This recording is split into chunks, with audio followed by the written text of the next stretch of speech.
everybody, Lisa here. Welcome back to my channel. Do you know what day it is? It is the day that we are going to do the world. That means that I have made it all the way through the Major Arcana with my Tarot Memoirs series, and we have the minors still to go, but this feels like in itself a world moment because I have stuck with this series for now 22 weeks of content. So that is really exciting. This was a series that I was really passionate about starting when I first started my YouTube channel. It was one of the very first things that I began doing, and it's just a really exciting moment for me to be reaching the last Major Arcana card in this series. It's a really meaty series. So if you're new here, what I do in this is I share excerpts from my favorite tarot books about the card of the week. Moving into the minors, we'll be grouping them together. So the ones will be together, the twos, etc. And I'll share some bits and pieces about the numerology and about some things about each one for that grouping. So those might be a little bit longer, but we'll see. We'll see how it goes. Anyways, so I share some information that I've highlighted from my favorite tarot books. I share a bunch of images from cards, from decks in my collection. And I share some personal ways that I think that this energy of that particular card shows up in my daily life. So that's why I call it Tarot Memoirs. I usually share some like everyday ways I think the energy shows up, and then at least one sort of really memorable moment when this energy was really fully present in my life. So let's dive right in. Before we do, remember that if you like this video to click the little like button. It really helps my channel to grow by getting that engagement. If you have anything to share about this card or your experiences with it, definitely leave a comment down below. Don't forget to subscribe if you're new here so you don't miss my future videos. And if you want to click the little bell, I know everybody asks you, but it does actually help when YouTube is working properly to notify you, because I do sometimes spontaneously go live to just be silly with Peggy on here, or sometimes I give free readings, or sometimes they're planned. But if you don't click the little bell, you definitely won't get notified. If you do, you hopefully won't get notified when YouTube is working. So with that, I'm going to dive right in to Rachel Pollack's 78 Degrees of Wisdom, which I conveniently have right here. And let's talk about what I've highlighted in the world, which is apparently nothing on the first 2 pages. The world is one of those cards that, to me, kind of like the sun, which I talked about a couple weeks ago, it really is a what you see is what you get kind of card. The cycle is complete. And so most of the time when it comes up in readings, it's very clear what it's trying to tell me. But there are a couple things here that stand out, and Rachel Pollack gets deep into the sort of esoteric meaning behind this card, so it's worth a read. But the piece that was the most useful to me here was when the card comes up in divination, these wonders, referring to all the stuff she's talked about before, become further reduced to the ordinary situations with which most readings concern themselves, which I think is what I was meaning about it being kind of what you see is what you get. The card means success, achievement, satisfaction. To greater or lesser degree, it indicates a unification of the person's inner sense of being with his or her outer activities. To me, it's like the end of a cycle. Reversed, the trump indicates stagnation. The movement and growth slowed down to the point of being stopped. And that is really all I got out of Rachel Pollack's book here. Not all I got, but all I highlighted for you, because everything else for me, you can get deep into the layers of the meaning of this card, as you can with all of them. But what interests me about this series is looking at the practical ways it shows up in a reading. And for me, this shows up in a reading or in my life as a signifier of the completion of a cycle. The last piece has fallen into place.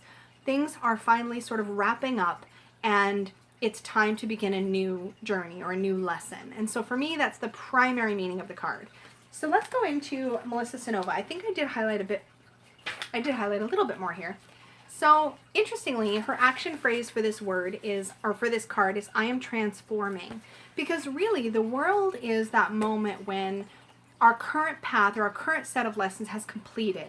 We're now one step further on our path and ready to step forward onto the next journey, which I feel like I'm being redundant, but that's kind of what she's saying here, or that's how I interpret the I am transforming action phrase. The piece that I liked the most in her book here about the world was this. I found this quote about the world, and it always strikes me as perfect. Quote, one does not conquer the world, one discovers it, end quote. I'm not sure who said it, but it covers the focus and achievement of the world. This card is associated with getting the job, finding balance in your life, graduations, and celebrations. It's a culmination of all your hard work and the confidence that comes along with that. So now it's worth pointing out, before I dive into the next card or book, it's worth pointing out that the sun is also about success and achievement. But the sun is like every time you get success and achievement, whereas the world is like those big moments when things have finally fallen into place. You've completed a full stage of something, a full series of something. It's the world in this series. Tarot Memoirs, actually, to be honest, my world moment with the Tarot Memoirs series will be when I complete the entire thing. Right now, I'm kind of having a sun moment where I'm like celebrating the fact that I got this far. But yeah, so that's kind of where the world comes into play for me from that perspective. I'll have more to share at the end. But moving into Benebell Wen's Holistic Tarot, beefy tarot volume. The piece here about the sun that I've highlighted. The theme of Key 21, the World card, is fulfillment, completion, and triumph in all undertakings. It is considered the best card in the tarot deck because it represents the seeker's oneness with his or her greater calling. So we've already done Judgment. Judgment is when we consciously stepped into that new place of growth. And this is like, and you've done it. Like you stepped forward, you evolved, you've actually moved to the next stage of your growth. Anyway. I could just apparently talk about this a lot. The World card represents the final state of cosmic consciousness, the supreme balance between good and evil, a complete reconciliation of the universe's dichotomy and duality, which was persistent theme throughout the earlier cards of the major arcana. True. Reversed. Triumph and supreme greatness will come, but are delayed. To ensure that they come, the seeker must tread carefully and make the correct decisions going forward. In other words, you're on the right path, so just keep making good decisions and you're going to get to where you want to get to, which is amazing. So this is always a positive card when it comes up in a reading. It can sometimes speak to the end of an era. This can be like, for example, let's say you're raising children and you're finally experiencing empty nestum, but they're going off to college and they're successful and you've done a good job, mom. That's kind of a world moment. It can be bittersweet. We can still be experiencing change that's not always easy, but it's an accomplishment. You've made it. It's the end of an era. Your whole life will look different as an empty nester than it did when you had children living at home, right? So to me, that's what this signifies. The end of an era, the end of a journey, of a path. And at the end of that journey or path, you're somehow changed in a permanent way and in a better way. So congratulations is kind of what this card feels like. Let's look at some images, as I have for the last few weeks. Crystal Unicorn Tarot. Look how cutely the same these are, with the addition of the crystal that shows up here. I don't know which one that is. I'd have to look it up. But there we have it. Very same imagery, right down to these. And this is something that's interesting. It was pointed out to me at some point. This is actually the lemniscate. I think I've been using lemniscate in a different way recently. It's the figure 8. It's the infinity symbol. That shows up at the top and the bottom, showing that the cycle is always going to start again. So that is those. The Wildwood Tarot, I love this image, shows the world tree. And more importantly, so it shows all the seasons. We have spring, summer, fall, winter here, showing the cycle of nature and of time. And also the Cretan labyrinth here. And a labyrinth, you go in, you release something at the center, you let go of something, you consciously make a decision to change, and then you cycle back out. And so it's a very symbolic journey, or symbolic of the journey that we take to evolve, to step into that next cycle. Brilliant imagery for this card. The World from the Mythic Tarot. There's a two-headed person here. I don't know how I feel about that. I'm really looking forward to studying this deck more, because I don't know how I feel about the two-headed person. But it kind of makes sense. I mean, there's usually a hermaphroditic element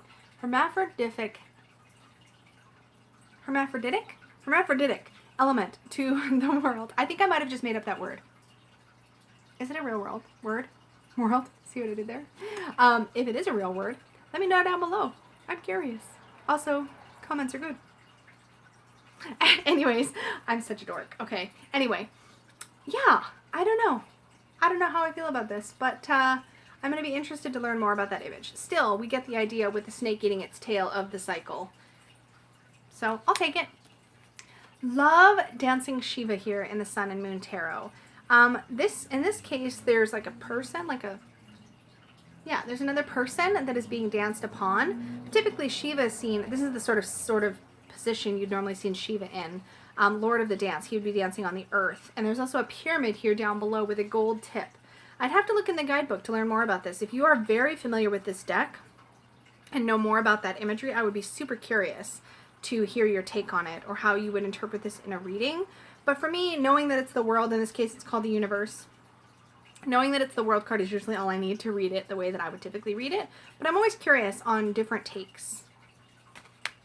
In Shadowscapes, sorry, I had a moment there just taking it in. But on Shadowscapes, we see this figure gazing down into this sort of globe. And also, it's almost as if, you know, I suppose both hands are holding the world in this case. You know, she's reflecting on that moment of completion. And seeing these stars behind, I almost had this moment as if she'd like flung or let go of something behind her. Interesting. I don't know why I had that pop in my head, but yeah, it's very, very beautiful. Still wish it was bigger. See, this is where I've been using Lemniscate, and I don't think that's right. So this is the Healing Light Tarot. There's a word for where these two circles overlap.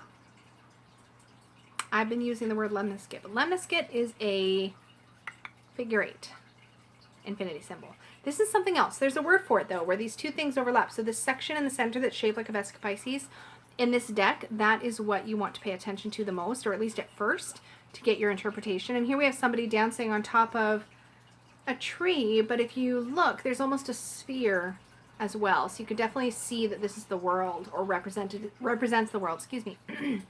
So yeah, very, very pretty. The world in the Mythic Terry. The world in the Mythic Terry. This is the Mythic Terry. No, I'm just kidding.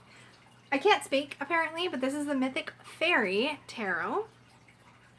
Completion.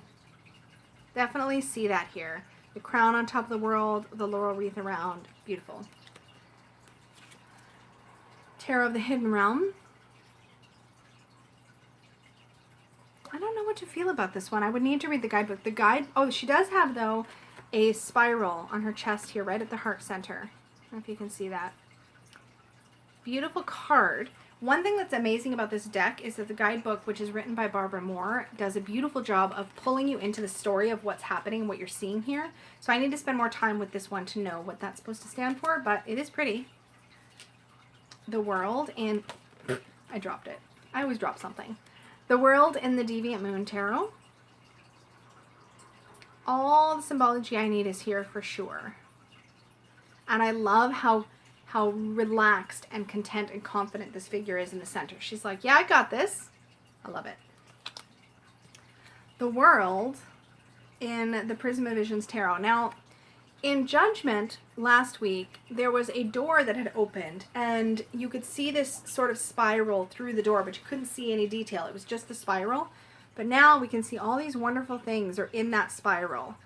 And it kind of, to me, continues. It's like you've stepped through the door, you've stepped into this new way of being, you've done it, you've accomplished it, you've grown to that next level. That's kind of what that makes me think of. The world from the Tarot of Dreams. Love how it shows all the elements here with water, fire, air, and earth. And this compass and this completeness. Yes. I like it. The World Order, Crown of the Magi from Spirit Keeper's Tarot. This, to me, feels a little more real. And what I mean by that, sorry, I kicked my camera.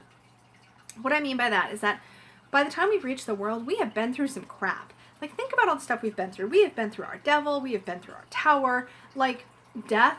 There's been some huge shifts. And by the end of it, you might even be feeling a little bit tired or battle weary. And I think this shows just a little bit of that imagery. Yes, it's success and completion. You've done it. But it hasn't been at no cost. And I think that's what I see in the posture of this figure. I don't know if that's intended, but that's what I get from this.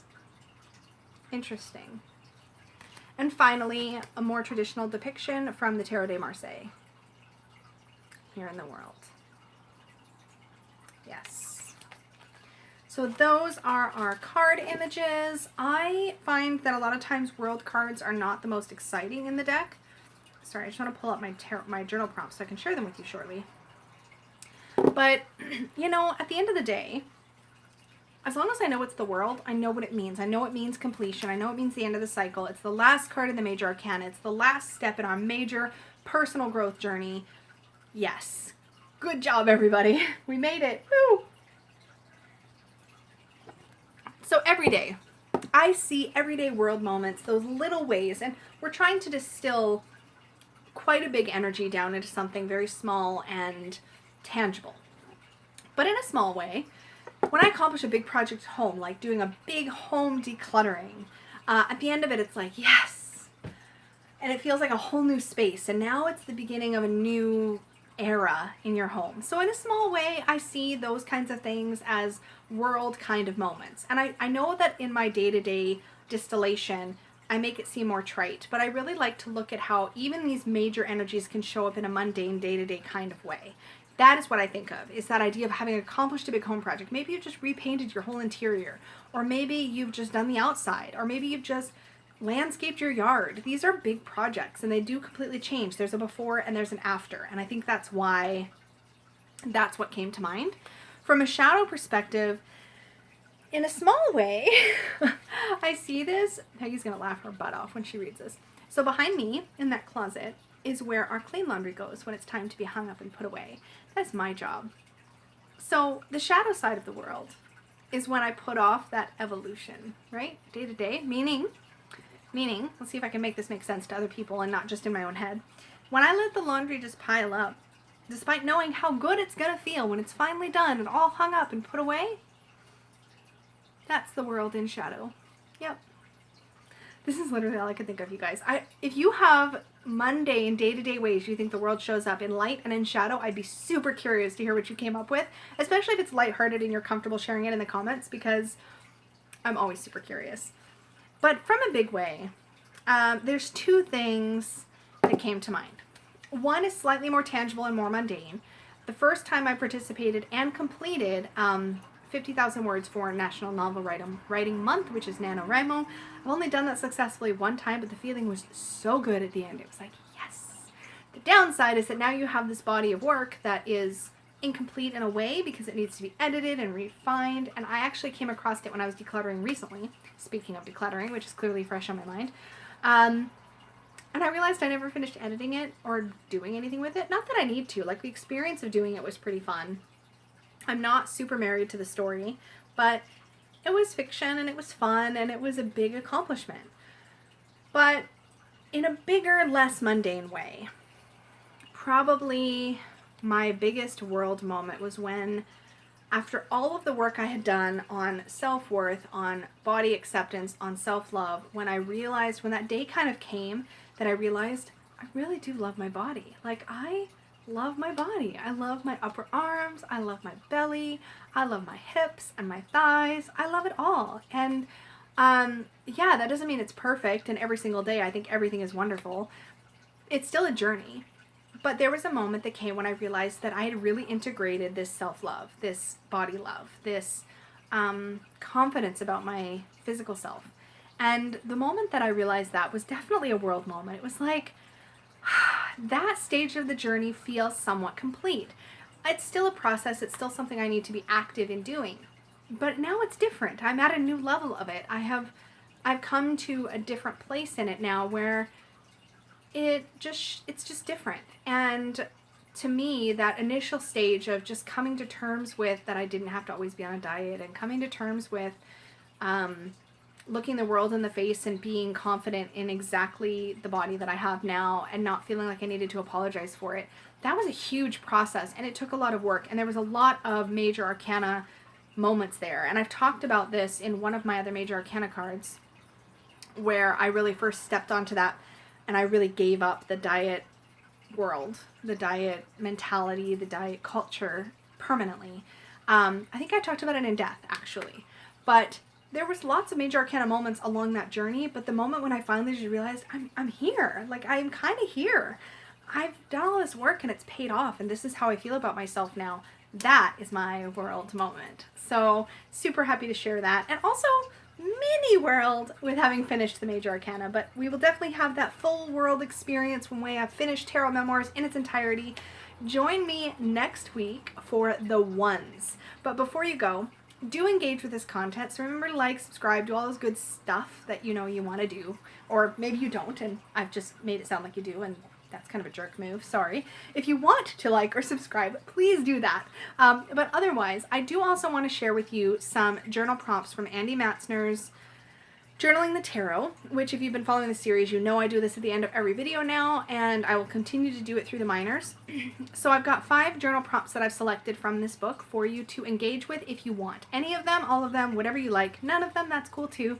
But here they are. First, what loose ends do you need to tie up, and how? Second, what journey has come to an end? How might you celebrate or honor that ending? 3, how can you feel more satisfied with life? 4, what does it take to be whole? And 5, what new chapter needs to begin in your life? How can you best proceed? So some things to dive into if you want to chew on your understanding of the world a little bit more and how it applies in your own life. But until next week, I hope you have a wonderful day, evening, morning, afternoon, wherever you might be, and I will see you all again very, very soon.